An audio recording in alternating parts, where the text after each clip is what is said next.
Imagina o teu patrão te entregar um briefing para criar uma arte, mas sem um prazo razoável, sem budget, com um usuário final completamente desconhecido e, inclusive, não faz ideia qual que é a linguagem que esse usuário utiliza, se é que existe uma linguagem. E isso tudo em 1972. Olha, eu já recebi briefing ruim na minha vida. Briefing vago, briefing contraditório, cliente que muda de ideia na entrega, mas o que o Carl Sagan recebeu da NASA em 1972 coloca tudo isso no bolso. Nesse vídeo a gente vai falar sobre a importância de um briefing e vai conhecer uma arte gráfica que foi enviada através de uma mensagem para todo o universo, para qualquer alienígena que quiser fazer uma visitinha aqui pra gente. Então já prepara o seu chapéu de alumínio, um café bem forte e vem comigo que a gente vai misturar design, aliens, NASA e uma história de censura que você não vai acreditar. E aí galera, meu nome é Patrick, sejam bem-vindos a mais um vídeo aqui do canal e hoje o episódio é especial. A gente vai falar de um convite que foi enviado em 1972 e que ainda está lá fora se movendo a mais de 50 mil km por hora. Mas antes da gente começar a falar dessa mensagem, deixa eu dar 3 fatos rápidos sobre esse episódio. Número 1. Em 1972, um grupo de cientistas teve 3 semanas e praticamente orçamento nenhum para criar uma mensagem que qualquer ser inteligente do universo conseguisse entender. Número 2. A NASA só aprovou essa mensagem depois de exigir que uma linha do desenho fosse apagada, porque mostrava anatomia humana, e isso era obsceno demais. O que é que pode ser obsceno para um alienígena? E número 3. Essa mensagem tem um erro de design, um erro que só foi identificado depois do lançamento, e que hoje, décadas depois, viaja pelo espaço com um erro que a gente não pode corrigir. E esses 3 fatos juntos vão te ensinar mais sobre design de comunicação do que qualquer outro livro. Vamos entender um pouquinho o contexto dessa história. Em março de 1972, a corrida espacial estava no seu auge. 3 anos antes, o homem já tinha pisado na Lua, o mundo inteiro estava olhando para cima com uma mistura de euforia e ansiedade existencial. E a NASA estava prestes a fazer uma coisa que nunca tinha sido feito, lançar a sua primeira sonda espacial projetada para sair do sistema solar para sempre. O Pioneer 10 era um laboratório científico do tamanho de uma mesa de jantar, cheio de instrumentos para medir campos magnéticos, partículas energéticas e radiação. O destino? Júpiter. Depois disso, o espaço interestelar. E foi aí que um cientista chamado Eric Burgess foi até Carl Sagan com uma pergunta simples, mas perturbadora. Se essa sonda foi encontrada por uma civilização inteligente daqui milhões de anos, o que eles vão saber sobre quem enviou ela? Carl Sagan, muito reflexivo, olhou para o cientista e respondeu nada. Absolutamente nada. Sagan levou então essa ideia para a NASA e a NASA disse: ok, pode colocar uma mensagem. E aí veio o briefing. Tá preparado? Então pensa comigo um segundo, porque esse é o momento do vídeo que eu preciso que você coloque o chapéu de designer. Carl Sagan então tinha 3 semanas. 3 semanas para criar uma mensagem visual que precisava ser inteligível para qualquer forma de vida inteligente no universo, sem idioma compartilhado, sem referências culturais em comum, sem garantia que esse destinatário teria olhos, sem garantia que eles iam ter mãos, sem garantia que eles iam conseguir processar informações bidimensionais do jeito que a gente faz. O usuário do projeto então era simplesmente qualquer coisa, ou ninguém, em qualquer momento nos próximos bilhões de anos. E olha, eu vou te dar a letra. Se alguém te mandar um briefing assim, pode xingar de volta à vontade, porque é juridicamente permitido. Sagan então conseguiu reunir uma grande equipe com 3 pessoas. Ele mesmo, o astrônomo Frank Drake, o criador da equação de Drake, e a sua esposa, Linda Salzman Sagan, artista e escritora. A primeira decisão de design que eles tomaram foi a mais importante. Para comunicar com um ser que não compartilhava nenhuma convenção humana, você precisa ancorar com algo que é universal por natureza. E só tem uma coisa assim: matemática, física. As leis do universo, elas são universais em qualquer canto do universo, por definição. Isso virou o principal guia de todo o projeto e eu vou mostrar para você como isso se traduziu em cada elemento da placa. E se você não é inscrito no canal, clica no botãozinho aqui embaixo e se inscreve agora. Toda semana tem um material incrível aqui para vocês. A Pioneer Plate é uma placa de alumínio anodizado a ouro de 15 por 23 centímetros. É pouca coisa, mas cada milímetro foi uma decisão. Eu vou te guiar pelos elementos de cima para baixo. No canto superior esquerdo tem um diagrama do átomo de hidrogênio. E não é decoração, é a régua do projeto inteiro.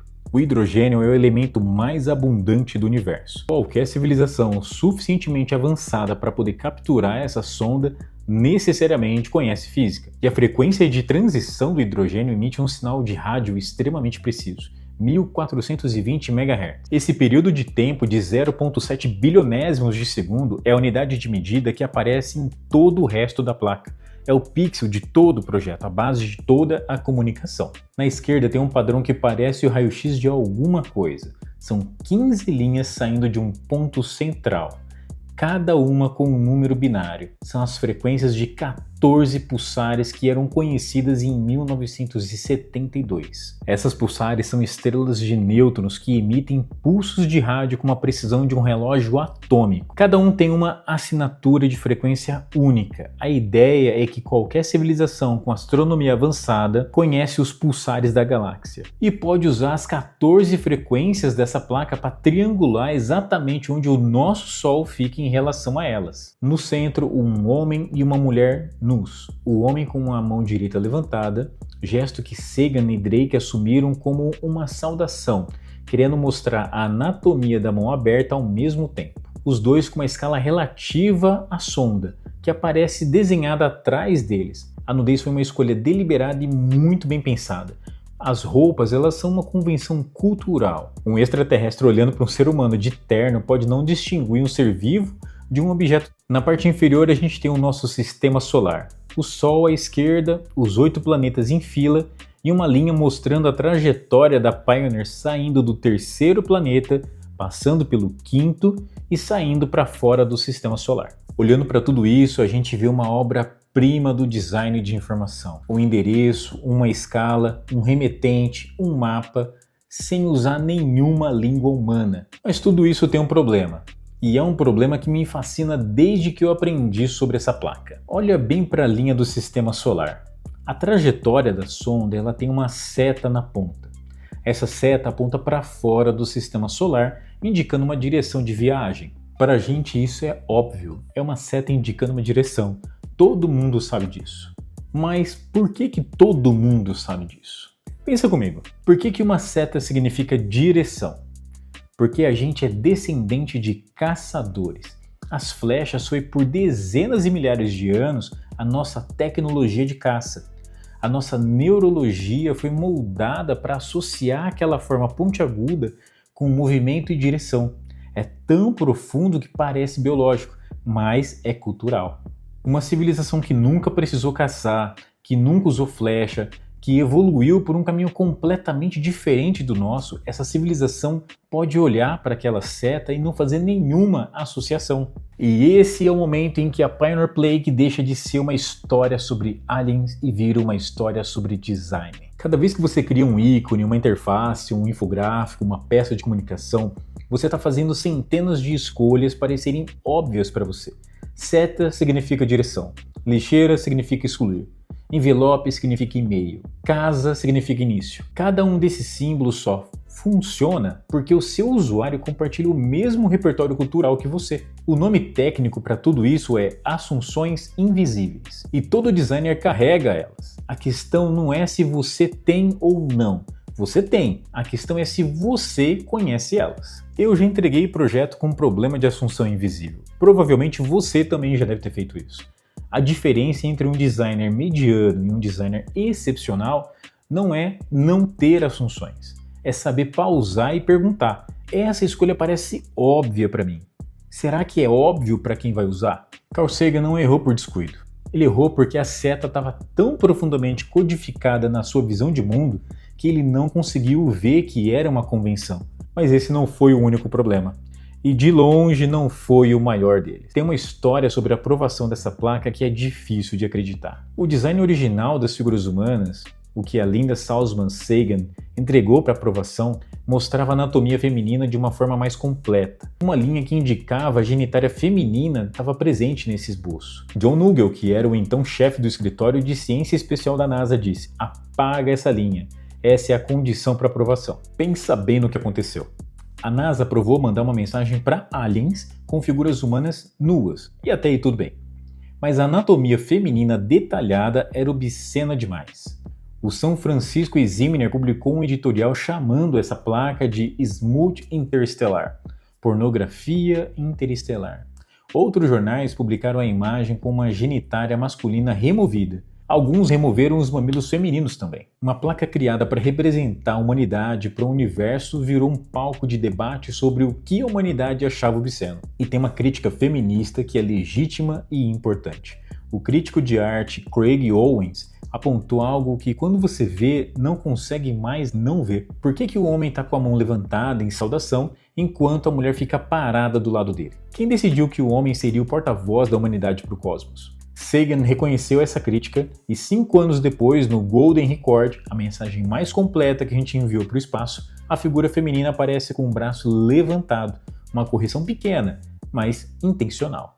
E isso nos leva para o que eu acho mais fascinante da Pioneer Plaque como objeto de design. Ela foi criada para representar a humanidade inteira e acabou refletindo os valores, os medos e os preconceitos de um grupo específico de americanos dos anos 70.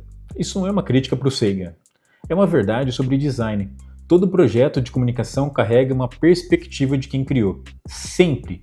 O que muda é quando você consegue expandir deliberadamente essa perspectiva. Em 1977, a NASA lançou as sondas Voyager 1 e 2. E dessa vez, Carl Sagan e sua equipe decidiram que uma placa de metal não era o suficiente. Se já iam mandar uma mensagem para o universo, que fosse uma mensagem de verdade. O resultado foi o Voyager Golden Record, um disco de ouro de 12 polegadas contendo sons, imagens e músicas da Terra.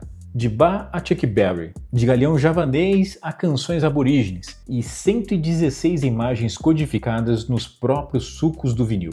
A equipe tinha que responder uma pergunta que nenhum curador de museu, nenhum diretor de cinema, nenhum editor de livro nunca precisou responder. Se você tivesse 116 imagens para representar toda a humanidade e todo o planeta Terra para uma civilização que não sabe nada sobre nós, quais você escolheria? DNA humano? Sim. Anatomia? Sim. Paisagens da Terra? Sim. Mas quais paisagens? A Torre Eiffel representa a humanidade ou representa a França? Uma favela representa a humanidade ou esconde algo que a gente prefere não mostrar? Cada escolha é um ato de curadoria com implicações políticas, culturais e filosóficas. E eles tiveram 6 semanas para fazer 116 dessas escolhas. O Golden Record é também o maior exercício de design thinking sobre pressão da história. E esse disco está lá fora agora, a mais de 23 bilhões de quilômetros do Sol. E se esse episódio está fazendo você pensar diferente sobre design e comunicação, deixa o seu like, isso ajuda demais a gente entregar esse material para muitas outras pessoas que também gostam desse tipo de conteúdo. E o que isso ensina sobre briefing hoje? Bom, a gente chegou no ponto que eu prometi que você sairia diferente. A Pioneer Plaque é uma história sobre aliens, mas o que ela ensina é sobre briefing. E são 3 lições que eu carrego comigo de todo esse projeto. Lição número 1. Quando o usuário é desconhecido, a gente tem que ancorar nos princípios e não nas convenções. Sagan e Drake eles foram para a física, porque a física é universal. Mas o que é o princípio universal do seu próprio projeto? A fundação de qualquer usuário, de qualquer contexto, ele vai conhecer? Encontrar isso é a parte mais difícil e a mais valiosa também de qualquer briefing. Lição número 2. As assunções invisíveis são o maior inimigo de qualquer comunicação. A seta da Pioneer viaja pelo universo há 52 anos com um erro silencioso. Nas suas apresentações, nos seus wireframes, nos seus infográficos, quantas setas invisíveis vocês têm? Símbolos que faz total sentido para vocês, mas que não têm a menor função para o teu usuário. O método é muito simples. Antes de finalizar qualquer projeto, lista todas as escolhas que parecem óbvia e pergunta, óbvia para quem? E a lição número 3.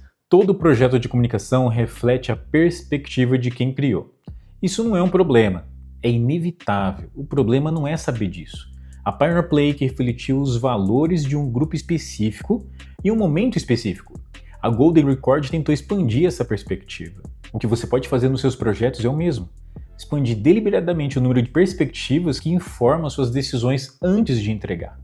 Tem algo muito poético no fato do maior briefing de design da história ter sido dado por um cientista e não para um designer. Sagan não tinha formação em design, mas ele fez uma coisa que todo bom designer faz. Ele parou de pensar no que ele queria comunicar e começou a pensar em quem ia receber a mensagem, mesmo sem saber quem era. Isso é design, e é a coisa mais difícil de fazer bem. E olha que comparação incrível, pessoal. A gente já está em 2026 e com um monte de notícias sobre novas raças alienígenas, sobre uma possível invasão que está sendo liberada aos poucos ali pela Casa Branca, várias notícias pela internet. E você ainda está com um problema de gestão financeira. Por essa virada você não esperava, fala sério. Pessoal, é muito comum esse tipo de problema. Eu mesmo já passei por isso por muito tempo, até eu criar a minha própria ferramenta de gestão financeira. Eu vou deixar o link dela aqui embaixo, é uma planilha completa, totalmente automatizada, que vai mostrar desde todos os maiores gastos que você tem, até os microconsumos, que é aqueles valorizinhos que a gente sempre perde na hora de somar para onde foi o nosso dinheiro. Essa planilha vai ajudar demais a você controlar os seus recebimentos e os seus gastos. Ali você vai poder traçar metas e acompanhar através de vários gráficos como é que o seu dinheiro está sendo trabalhado.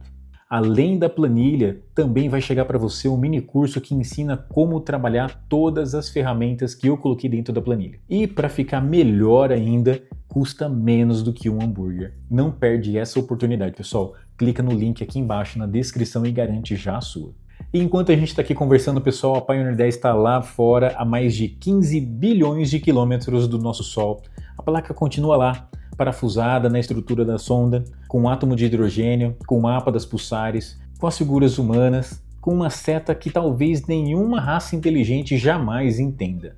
E sabe o que eu acho mais fascinante de tudo isso? O fato de que foi feito mesmo assim. 3 semanas, zero certeza, erro incluído. Sagan sabia que a chance de alguém encontrar aquela sonda era astronomicamente pequena, mas ele fez mesmo assim. Porque às vezes a importância da mensagem não está na probabilidade dela ser recebida, está no ato dela ser enviada.